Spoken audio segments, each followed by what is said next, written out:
another episode of Sports Scene. First of all, we'll start off with the two international football games from England. Pretty standard, you would say. Although I said I was expecting at least 6 against San Marino, so we only beat them 5-0, which I was a little bit disappointed. But I suppose you can't be too upset with winning 5-0. Although they did have a dentist in midfield. Yeah, I mean, we did have, 31 shots at goal. That keeper, I don't know how much you saw of it, but that keeper probably had the game of his life. Made some really good saves, to be fair to him. He did. He probably stopped it being 9 or 10, to be honest. Yeah, I seen. I'm not sure if you've seen the video of Lingard and that keeper after the game. No. And he was he basically said to him, like, because he had loads of shots near Lingard. He had like, and he basically said 31 shots or something. Yeah. He was speaking to him and he like shook his hand and then was like, "You saved all my shots and let everyone else score." And he was like, "Oh, I didn't mean to." And he was like, "No, Sorry, like you played well and all that." Yeah. But yeah, I just thought it was quite funny. But then I did miss like the first 15 minutes of the Albania game because I thought there was a late kick-off, not an early one. Yeah. But that was pretty much straightforward as well. England dominated the ball again. I wasn't too sure about the whole 2 CDM tactic though. No, I was going to say I was surprised he hasn't gone 5 at the back and played 3 at the back and then played 2 wing backs. Yeah. I just think he's a defensive manager.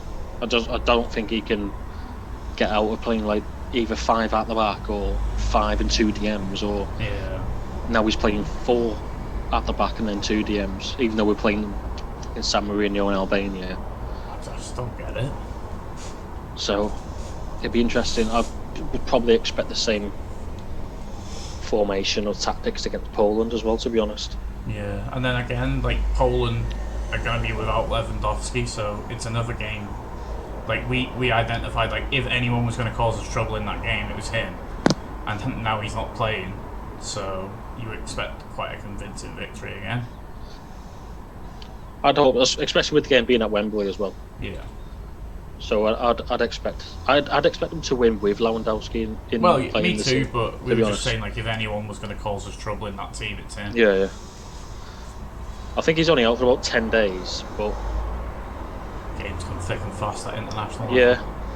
I always think as well, people always seem to pick up injuries while on international duty, and then they go back to the clubs and then they're absolutely fine. Yeah, I think Bruno Fernandes has picked up a knock for Portugal as well, so not ideal for United, like, but it happens. I reckon, like, I just think, like, I don't know, I don't want to be like a conspiracy theorist, but I just feel as if they're just, they've had 2 games now. They don't want to risk a third and then have like a lengthy injury. It's so definitely a thing. I've got a tight hamstring, or I've got like a fucking sprained ankle or something like that, and then we've seen it in the past though with like international friendlies. Some of the higher profile players would be like, "Oh yeah, I got a slight knock in the last game. I don't want to risk it, so I'm withdrawing from the squad." It's just a way of football nowadays, I think. It's just mad, isn't it? Like you said, it's mostly with the high profile players that do it. Maybe, I don't know, maybe they get instructions from the club. Probably, yeah. I mean, I not on relation to that, but I did read something the other day where Mbappe was saying that he doesn't believe that people should be paid to play for the country. You should play for your country simply for the pride of defending your country. Which is probably easy for him to say on 200 grand a week, like. Yeah, I mean, I don't know whether I was trying to put myself in like a footballer's boots and be like, surely you'd want to play. If you're playing any sport, really, you want to represent your country. Yeah. So, I think it's all right to say for like Mbappe, like you said, who's on a fucking wedge a week, but maybe the players like Nick Pope isn't going to be on. Well, that's what I was thinking. Burnley, if you like on rare occasion, but it does happen, you'll see someone from the Championship get called up. they're probably on what, like 19 grand a week. If you're getting like 50k a game to play for England, that's massive. Like that's that's a substantial amount of money. Like obviously 19k a week's lovely, and I'd love to be earning 19k a week. But if you then get 50k on top of that or something like that, that's two and a bit weeks' wages. Yeah. I said I'm not sure now how much you do get paid. I have no idea either, but just, I'd imagine it's a decent amount. Yeah, you'd have to think so, wouldn't you? Well, yeah. It'd be interesting to know. It would. I wonder if that's public knowledge, or is it like... I'd have to have a look, to be honest. But yeah, that's pretty much everything with... There's not much other news in football, is there really? No, not really, not that. No.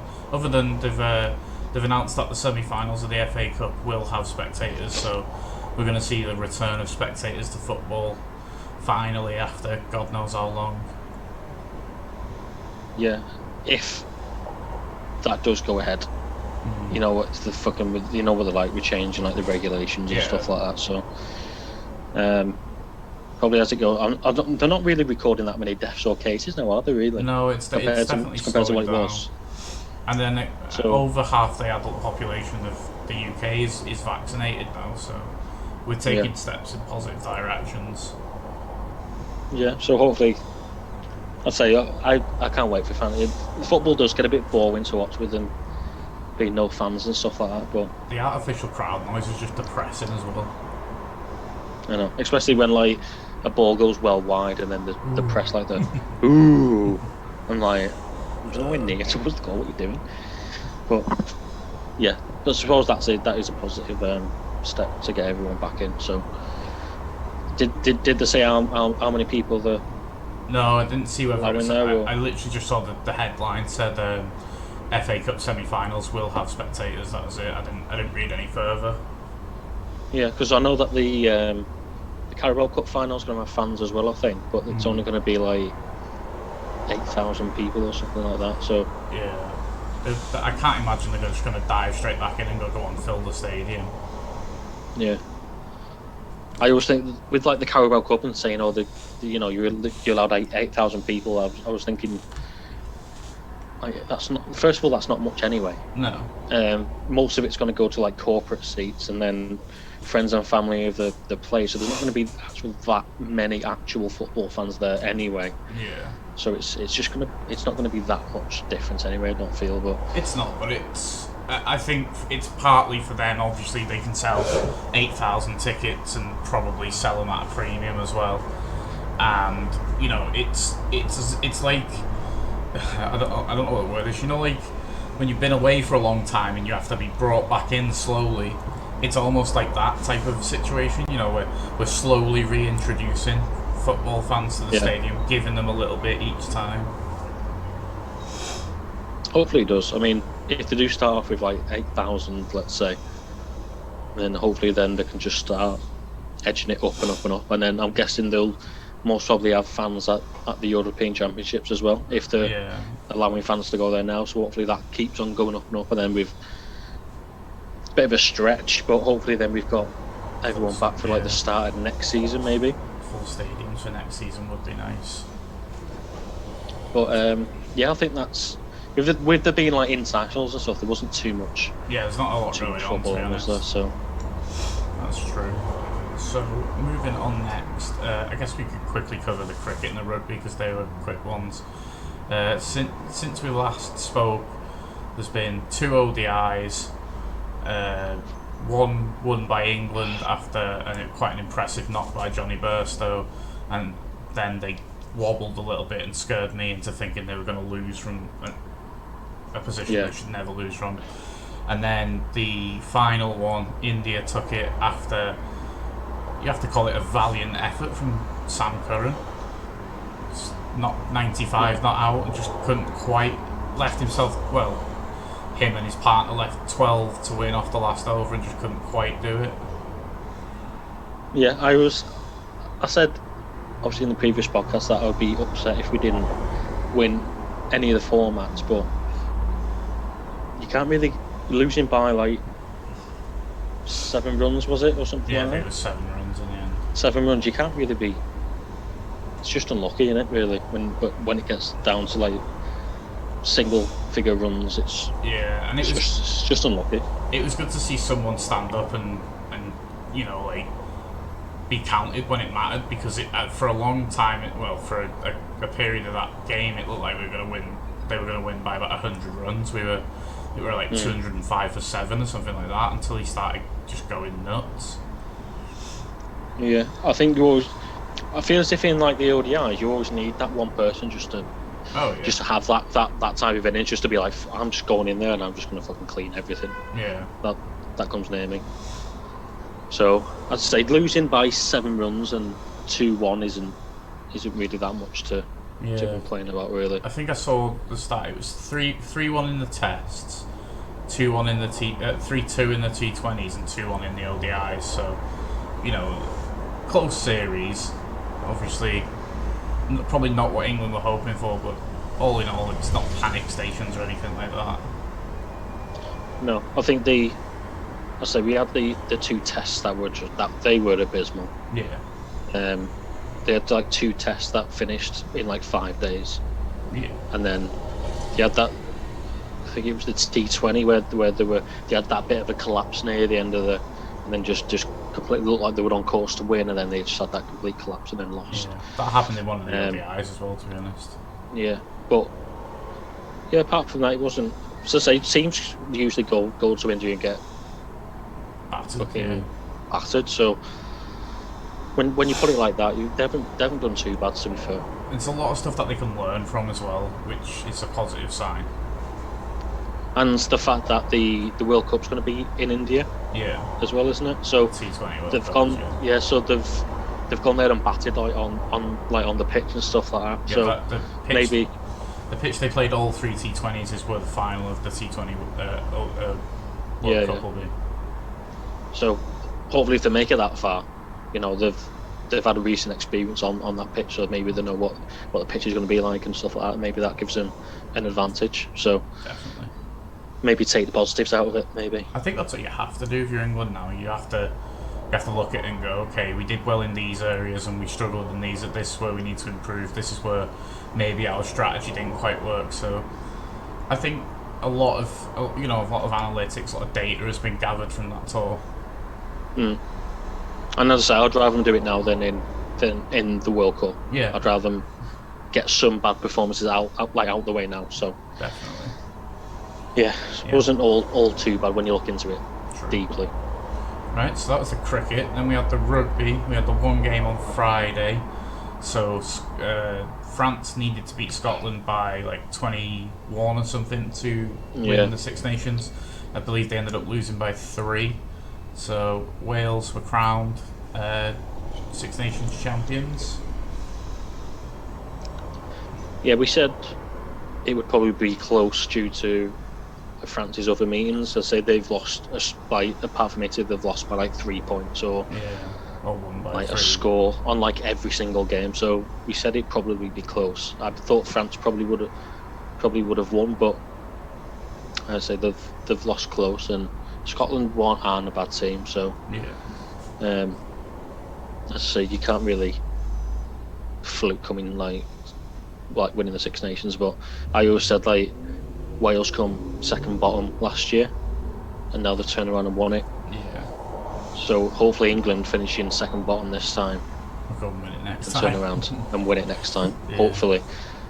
But I just hope they do something with Italy. I just feel as if it's just pointless having them there. Yeah. I don't think they won a game. I don't think they were even close to winning a game, were they? So. Nope. That's what I mean. It won't be as bad if the game were like at least competitive, but they're just not. Yeah. They get walloped every game. It's unfortunate. Now, speaking of being walloped, moving on to the boxing. Dillian Whyte exacts his revenge on Povetkin. Povetkin looked slow and bad for my eyes. Showed his age. Yeah. Definitely showed his age. And he looked awful. It looked like he didn't want to be there. Is that the last time he fights? For me, yeah. Yeah, you'd have to think so. Has to be. I think if unless it's purely money driven, yeah, then maybe he fights on. But I'm guessing he has earned a few bob, especially fighting Dillian White twice now back to back. Yeah. But yeah, he completely showed his age, and I feel as if he didn't want to be in there when I was watching it. So yeah, for me, he doesn't box again, so he shouldn't box again. yeah. And then obviously the other fight we mentioned on that card was Ricky Hatton's son he took the victory in a 4-round bout. Yeah, come out to Blue Moon and everything. He did. Fighted with stay on his shorts like his dad. So he kind of fought like his dad as well. It was kind of weird to see. Yeah. It was weird, but it'd be more interesting when he starts to fight like 8 rounds or 10 rounds or 12 rounds. Yeah, so when the fights go on, but he done what he needed to do really. Yeah. Got the victory, so fair play. Yeah. And then from one combat sport to another, I guess we'll move on to the UFC. So obviously we did the watch along for the UFC. It started a bit slow. I know the pre-prelim was a knockout, but the first 3 fights of the night on the prelims were all decisions. At least the second one was it was a bit back and forth, but still decisions. You want to see finishes, and then obviously the last fight of the prelims, the featured prelim, I guess as you would call it, was the Von Flue choke from Alonzo Menafield, which was impressive because we weren't entirely sure what had happened until we saw the replay. Just seeing the guy tap, I mean, we were like, it's just like, what has gone on? But then, so then the main card was a bit more explosive, shall we call it? So we started off with Karma Worthy getting knocked out in 46 seconds, which was impressive by Jamie Malarkey. Then we had the woman fight that went to decision. It was just a weird one because 2 of the judges give her 3 rounds when she clearly lost one of the rounds. But then we were treated to what I tipped as fight of the night. Actually ended up being a really good fight for once. Sean O'Malley, Thomas Almeida dropped him early in the first, thought he had a walk-off, then had to carry on fighting, ended up going into the third, dropped him again and almost tried to walk off again before deciding, you know what, this time I'll make sure, and went back and just planted one on him on the ground. So that, for me... Just before you move on with that one, did you see the video that someone posted from cage side of the connection? I mean, it's a lovely punch. You should see it when there's just silence, so you can just hear the corners. It was like a slap. It was like someone with a baseball bat. Oh, it's never it fun, was I wouldn't like to be on the end of that. To be fair. For me, it was masterful from Sean O'Malley. He just controlled that fight from start to finish. Really. Yeah. He made the other guy look average. I say he was a dangerous fight as well. Yeah, it was very dangerous. So, and he made it look very, very simple. So, yeah, interesting to see who the point runners win next. Yeah, I'm quite excited to see that one. Then next up we had Vincente Lucay versus Tyrone Woodley. That fight started like a house on fire. Sprinted across the octagon, tried to take him down. Then they exchanged some punches. Lucay hit him with some huge shots, dropped him, and then jumped on top of him. And it's saying here that the submission was a Brabo choke or a Brabo choke. I just thought he'd darsed him, to be honest, but it's calling it a Brabo choke or something. So that was one of the shocks of the night. I think on the actual UFC graphic, he was a minus 800 underdog to win by submission. So I was definitely surprised to see that one, but I feel like after how hurt he had him, he probably could have just finished him with punches, but I guess he just wanted to show off that Brazilian Jiu-Jitsu as well. Yeah, and just a couple of interesting facts on that fight. That was Woodley's last fight on his contract, so it'll be interesting to see if they offer him a new deal or if they don't. Yeah. I'd feel as if they don't, offer him a new deal after now. 4 straight losses, it's quite unlikely, isn't it? I think he fought like it was his last fight on his contract. Yeah, there was actually some fighting in this time, wasn't there? Yeah, he came out strong. He came out swinging. Yeah, like he wanted to hurt him. I feel. Yeah, he did. Like he wanted to win devastatingly, but yeah, I seen that it was his last fight of his contract, so it'd be interesting to see what they do with him now. I personally don't feel as if they should offer him a new contract. Now I think he's done. Yeah. And then obviously after the fight, Lucay called out Nate Diaz. Yeah, that was an interesting one. Also, a little thing to add about that fight. That fight did win Fight of the Night in the end, which is another interesting one. Yeah.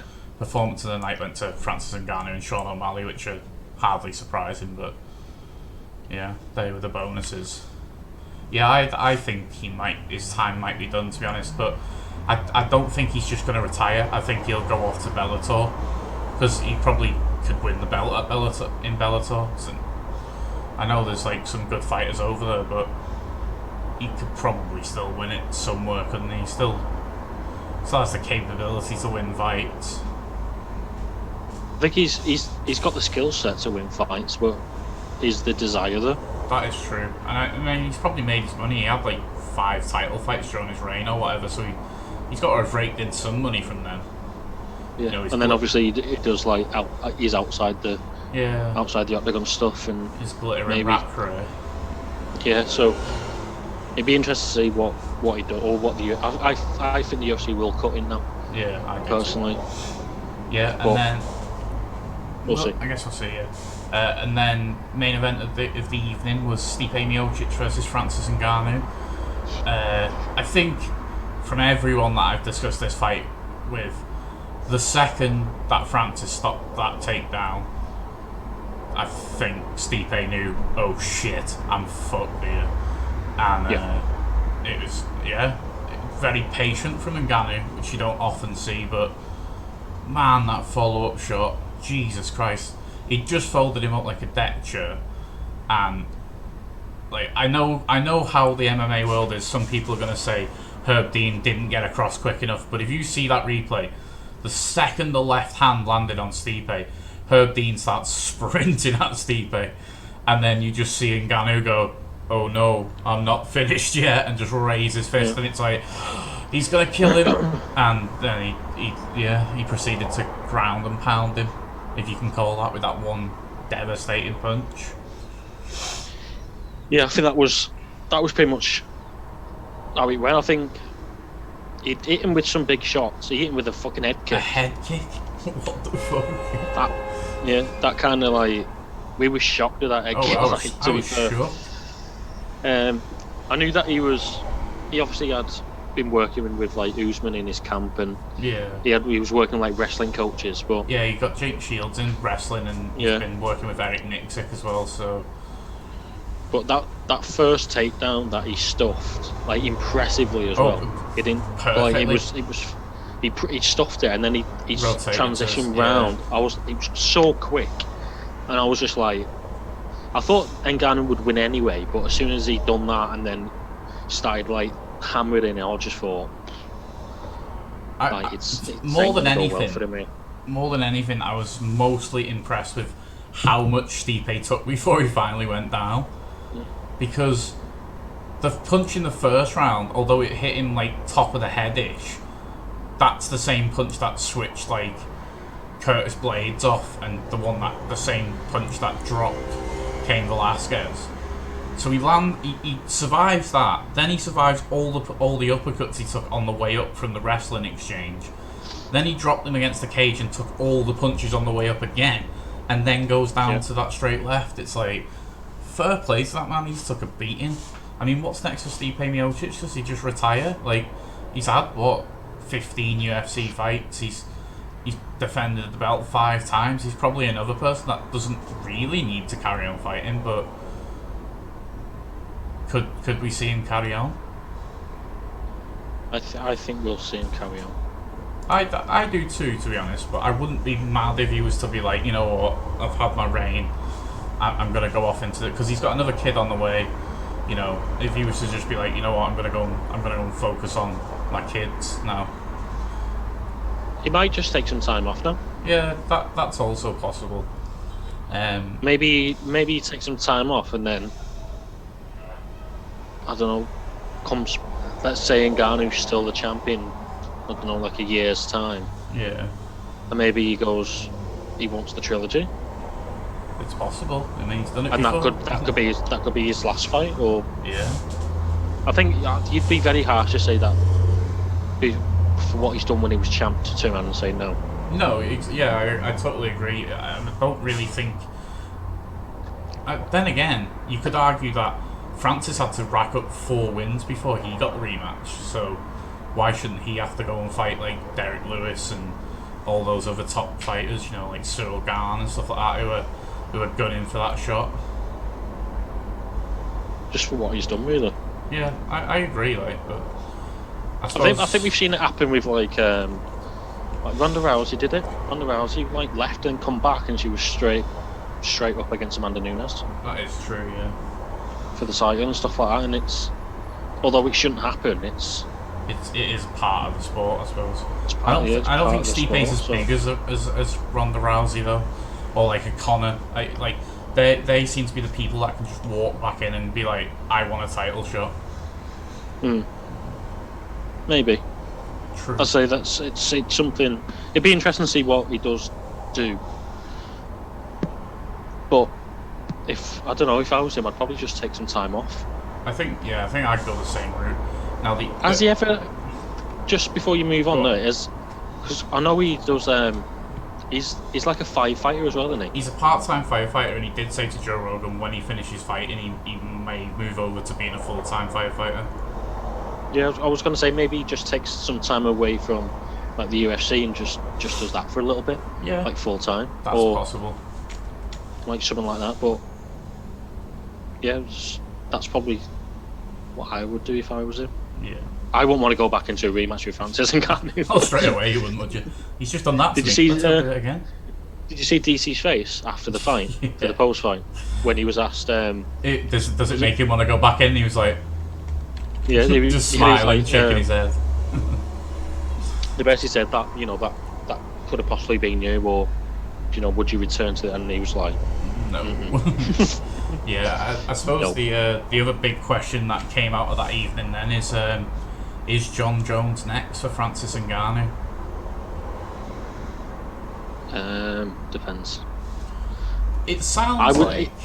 I think before the card, I would have definitely said yeah, but after seeing what he was tweeting and then watched Dana White's post-fight press conference, I'm like 50-50 now. Yeah. Like John Jones was tweeting saying show me the money. I think he referenced Conor McGregor. Obviously he's the highest earning in the UFC. Like he gets paid for like millions to fight. John Jones, he's probably going, I know he's lost, but he hasn't been beaten, if that makes sense. So, he's moved up weight class. He probably deserves like a big money fight. He probably does. With the way like Dana was speaking, and he basically said, if he might offer Jones the fight if he doesn't want to do it, then he can offer like Derek Lewis the fight or something like that. So that's probably that Francis would like back as well. Yeah, because that fight was shit. It'd be interesting as well because Lewis obviously packs that one punch power. So you never know. But I thought he was interesting that Dana threw that in and just said, well, it might not be John Jones, it might be. Yeah. But before the card, he was saying John Jones will fight the winner. Yeah. But now he's saying maybe he's seen the tweets or something saying that he wants like loads of money or. I know they've had that conversation before. Oh yeah, definitely. I mean, I read the tweets before, and a lot of people are trying to say it sounds like Jones is scared. I don't think he's scared. I think, as anyone would, especially with his record and his whatever you want to call it, his esteem in the he's supposed to be the pound for pound best fighter the UFC's got according to the rankings. So I can understand him wanting to be paid his worth. In theory, he's gone away. He's put on the mass and the muscle and stuff and the weight to be a heavyweight, he's done his part, like he said. Now it's the UFC's turn to go. The world wants to see Francis Ngannou versus John Jones. Like, let's not kid. The world wants to see that fight. Pay the man what he's worth. Like, I understand. Like, originally he's talking like 40 million or something like that. That's not gonna happen. Like, that's boxing. You know, boxing pays you 40 million for one fight, not the UFC. But you know, if I'm Dana, I'm getting John Jones or John Jones' representative in a room and being like, what's a reasonable figure? How can we get this done? And working out how to get that fight sorted. I think it could possibly be the biggest fight in UFC history. I think it could too. And the money that they'd make from like pay-per-view and stuff like that, I don't see why they couldn't offer him a decent chunk of money. Yeah. So, and especially what the UFC is worth. Like, exactly. They got sold for like fucking billions. Yeah, it's like a £4 billion deal when they sold it. Yeah, so I don't see where the problem would be. I know what the problem is. If they throw 10 million at John Jones, what's to say next time Justin Gaethje fights go, well, I'm like half as famous as John Jones, let's call. Like, I'm not saying he's half as good or anything, but like, he's like, I've got half the following John Jones has, and like, you know, my fighting, the only recent fight where I've lost is Khabib. You know, I want 5 million, and then they're setting a precedent where, like, oh, the big fights get millions and millions, and then there's more and more pressure for them to sell tickets and stuff. I mean, like, I'm guessing, right? Have you played UFC 4? Yeah. Like the career mode and stuff like that? Yeah.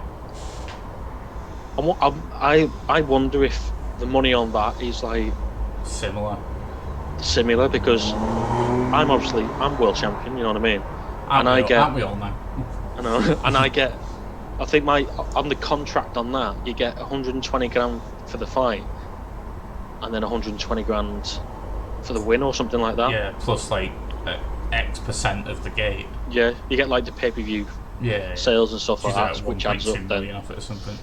Yeah. So I just wonder if that's like how that works in the real world, because if that's true, that's shit money in it, really. To fight. I mean, I'd be pretty disappointed in getting paid 120,000 to get knocked the fuck out by Francis Ngannou, like.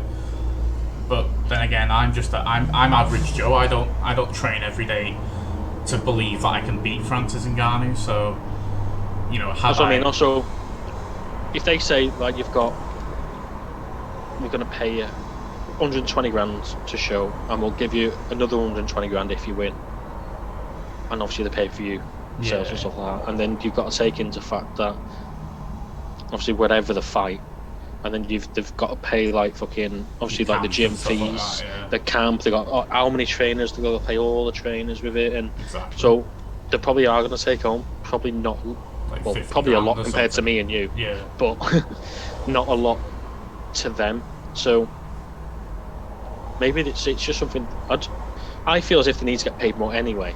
Yeah, they probably should. I mean, at the end of the day, they go in there every time risking like a life-altering injury, basically, for entertainment purposes. So they definitely that should be reflected in what they get paid.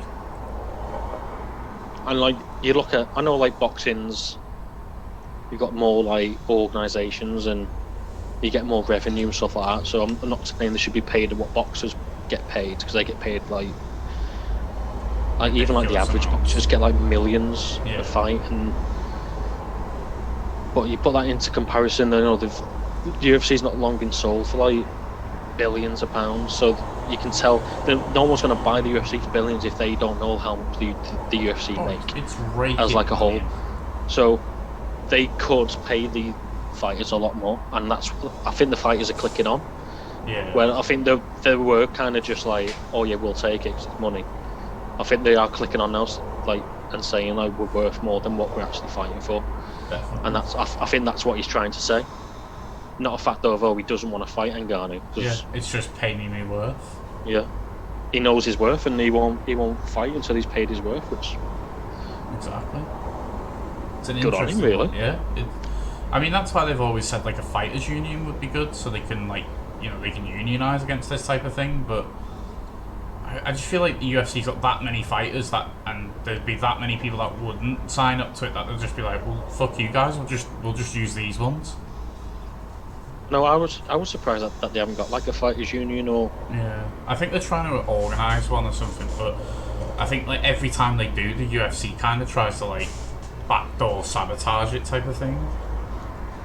I think it's hard with the UFC though, because, like Dana said, if they probably are going to offer John Jones the fight, and if he does turn around and go no, then they probably are going to go, well, Derek Lewis will fight for 200 grand. Yeah. So, and that's obviously the issue. He'll probably take the fucking 200 grand and fight, and it's still going to be like a huge fight. Yeah. I mean, any time Francis fights, people tune in, don't they? Yeah. So, I suppose that's the predicament they're in. But I agree, they just need to get into a room and just say, what's the figure? We'll pay you, but not something that's going to be fucking ridiculous. Like, let's work it out. Yeah, I agree. And then obviously take it from there. Mm-hmm. Right. I think that's everything we've got to cover this time. I think so. As I say, there wasn't really much. But yeah, there wasn't really a lot going on. So I guess Thursday will be the next time that we see you. Well, Friday. We'll be on Thursday, but we'll post it on Friday. And then we'll look ahead to the weekend, which I'm hoping the Premier League's back. Yep. Sweet. Yeah. We've got... Could possibly do a watch-along, maybe? Yeah, possibly. Try and organise one. Yeah. I know City played Leicester on Saturday, and United play Sunday, I think. Brighton, I think, or something like that. Something like that. So, I think City-Leicester is probably the game of the weekend. Yeah, that'd be a better game. Right. So, yeah. Well, I think that's everything, though. Yeah, sweet. Alright then. As always, like, comment, subscribe, hit the bell if you want to be notified when the videos go live. Check out the description for the Twitter and the Twitch. Come on over. If you've got Amazon Prime, you can sub to the channel for free. Or if you're rich, unlike me, you can pay to subscribe to the channel. We try and stream about 3-4 times a week, various different games. So just look out for that. You can always just go over and just hit that follow button. That doesn't cost anything. But yeah, other than that, I think that's everything. Yeah, and even when you're leaving a comment, if you want to see us to do something different, or if you like to see what we're doing now, and then we'll obviously add new stuff or anything like that. But yeah, any ideas are always welcome. Yeah. Yeah. Sweet. Well, thanks for watching, and we will see you in the next one.